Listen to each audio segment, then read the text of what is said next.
All right, President Trump and Joe Biden are set to go head-to-head at the big debate tomorrow night in Cleveland.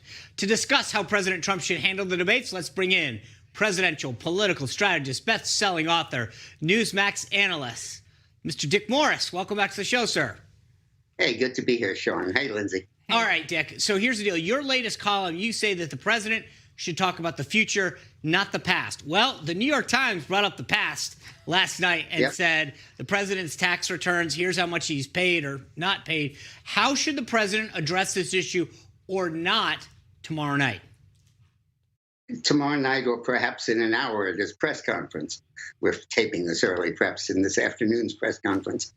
He should say simply, I did not avoid paying taxes. I prepaid my taxes. My situation is exactly like a person who's at work and whose boss withholds too much money from his paycheck. And when he actually files his return, his accountant says, hey, you overpaid. And he said, let's get a refund from the IRS.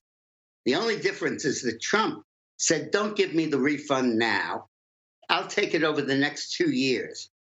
And then another thing where you overpaid. But see, when Trump filed his returns in 16 and 17, he asked for an extension. But did most people get that, Dick? Because if you read deep into the article and you understand the tax code and the provision that Obama passed allows for that to happen, but I don't know that most Americans paid their taxes that way and would understand but listen, let me put it this way, easier. I should have done that the first time. In 15 and 16, Trump paid $1 million in 15 and $4.2 million in 17. Turned out he didn't know that much. So he told the IRS, keep the money and apply it against my future taxes.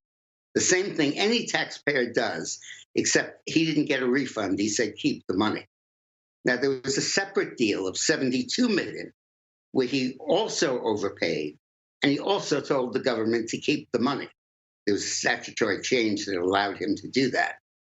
So there's nothing different that he did than any taxpayer does. Well, just for the record, anytime the IRS owes me money, I'm like, give it back to me. I understand that might be a tax maneuver. For a couple of years. I'm like, give it now. He said, give it back over a couple of years. The other thing he did, Sean, which is horrible, is that he had two properties with 200 acres each in L.A. and in Westchester, New York. And he was going to build a golf course and some houses. The local zoning board said, okay with the golf course, but no houses. So he couldn't develop the land.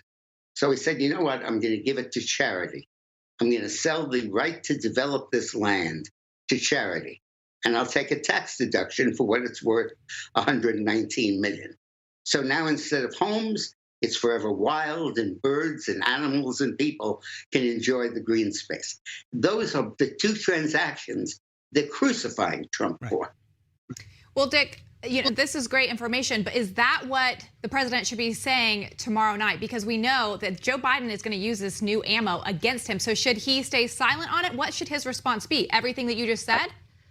I think he should explain the facts just as I have, that he did not avoid taxes. He prepaid his taxes.